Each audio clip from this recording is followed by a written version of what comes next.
आज से लगभग 13 साल पहले यानी साल 2008 में दुनिया एक सबसे बड़ी फाइनेंशियल क्राइसिस से जूझ रही थी। ना सिर्फ बड़ी बड़ी कंपनीज बल्कि लाखों लोग इस क्राइसिस से जूझ रहे थे। आज से पहले ये चीज़ हिस्ट्री में कभी नहीं हुआ था, बल्कि इस क्राइसिस ने पूरी वर्ल्ड की कमर तोड़ दी थी। यहाँ तक कि अमेरिका जैसा देश इस क्राइसिस में सर्वाइव नहीं कर पाया था। इनफैक्ट इसकी शुरुआत ही अमेरिका से हुई थी। नमस्कार, मैं अभय मेहता आज के इस वीडियो में आपका स्वागत करता हूँ। आज हम इस वीडियो में जानेंगे कि ये क्राइसिस क्यों और कैसे आया था और अमेरिकन फाइनेंस कंपनी का इस पूरे क्राइसिस में क्या रोल था। तो चलिए वीडियो को शुरू करते हैं।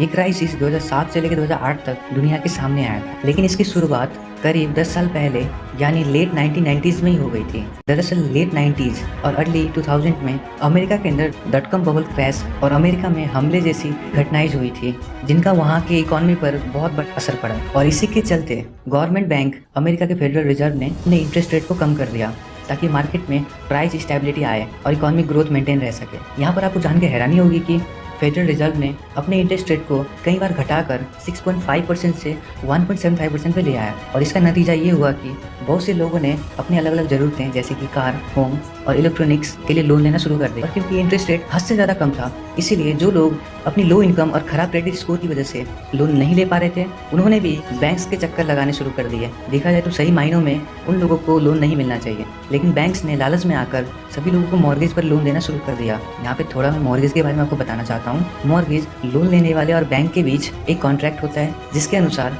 अगर लोन लेने वाला व्यक्ति लोन को नहीं चुका पाता तो मॉर्गेज की मदद से बैंक अपने पैसे रिकवर कर सकता है। तो मॉर्गेज की मदद से बैंक उस व्यक्ति के प्रॉपर्टी को बेचकर अपना पैसा वसूल कर सकता है। तो जैसे कि मैंने आपको बताया कि उस वक्त अमेरिकन बैंक्स उनको भी आसानी से लोन्स दे रही थी, जिसके पास ना तो स्टेबल इनकम थी, ना ही कोई बहुत अच्छा क्रेडिट स्कोर था। इस तरह के लोन्स को सब प्राइम मॉर्गेज लोन कहते हैं, जिसमें डिफ़ॉल्ट होने के चांसेस बहुत ज़्यादा होते हैं। बैंक को इस रिस्क के बारे में अच्छी तरीके से पता था, लेकिन उन्होंने सोचा कि अगर डिफ़ॉल्ट की स्थिति बनी तो वो अपना पैसा डिफ़ॉल्टर के प्रॉपर्टीज़ को बेचकर रिकवर कर लेंगे। अब क्योंकि बैंक्स बहुत ज़्यादा लोगों को लोन दे रही थी, तो ऐसे में उन्हें लिक्विडिटी का प्रॉब्लम आया, यानी कैश की कमी होने लगी। और इस प्रॉब्लम को सॉल्व करने के लिए बैंक्स को कोलैटरलाइज्ड डेब्ट ऑब्लिगेशन यानी CDO की मदद लेनी पड़ी।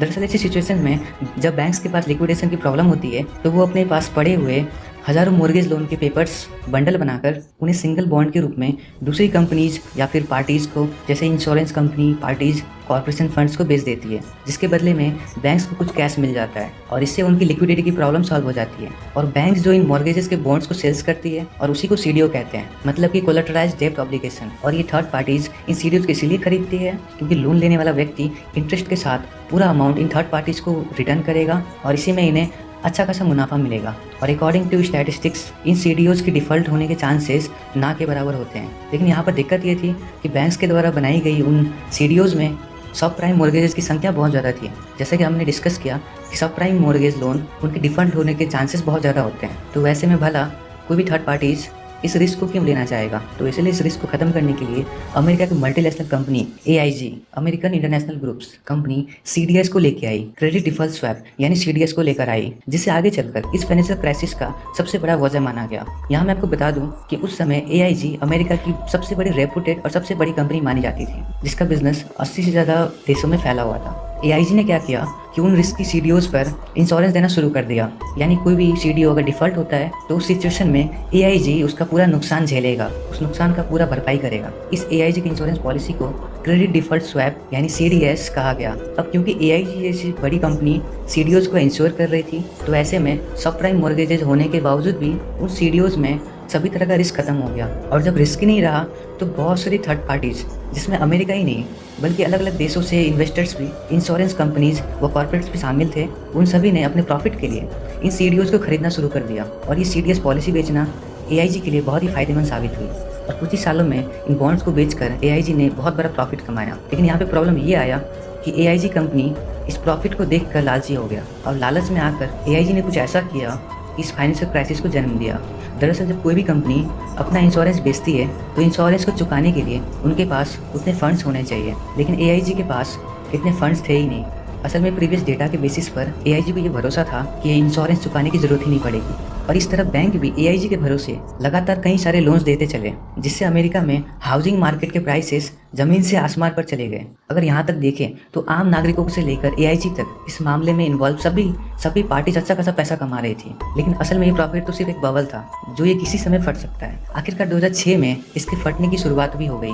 असल में हुआ ये, अमेरिका के फेडरल रिजर्व ने अपने इंटरेस्ट रेट को 1.75% से बढ़ाकर 5.2% कर दिया। इस इंटरेस्ट रेट के बढ़ने से लोन लेने वाले सभी लोगों पर बहुत बड़ा असर पड़ा, लेकिन इससे सबसे ज़्यादा प्रभावित वो लोग हुए जिनकी गिनती सब प्राइम मॉर्गेज में थी, क्योंकि उन लोगों की इनकम इतनी थी ही नहीं कि इस लोन पर वो इतना ज़्यादा इंटरेस्ट पे कर सकें। और इसका नतीजा ये हुआ कि उन लोगों ने डिफ़ॉल्ट करना शुरू कर दिया, और जैसे जैसे इन डिफ़ॉल्टर की गिनती बढ़ती गई वैसे वैसे इन मॉर्गेज से बनी हुई सीडीओज़ की वैल्यू भी लगातार गिरने लगी, क्योंकि लोगों के मॉर्गेज डिफ़ॉल्ट करने की वजह से मार्केट में उन सीडीओज़ की वैल्यू खत्म हो गई जो बैंक्स ने थर्ड पार्टी को बेचा था और उनसे पैसा लिया था, और वही पैसा लोगों को लोन के रूप में वो दे रही थी। ऐसे सिचुएशन में बैंक्स ने डिफ़ॉल्टर के घर को बेचना शुरू कर दिया, जिससे हाउसिंग मार्केट में घरों की सप्लाई डिमांड से कई गुना ज़्यादा हो गई। तो इनका नतीजा ये हुआ, जिन घरों की कीमत आसमान छू रही थी वो एक ही झटके में ज़मीन पर आ गई, और जब घरों की वैल्यू लोन अमाउंट से भी कम हो गई तो ऐसे में उन लोगों ने भी डिफ़ॉल्ट करना शुरू कर दिया जिनकी गिनती प्राइम मॉर्गेज में थी, यानी जो लोग आराम से लोन पे कर पाते थे। अमेरिका के हाउसिंग मार्केट का इस तरह का क्रैश होना सभी बैंक्स और सीडीओज़ को खरीदने वाले थर्ड पार्टीज के लिए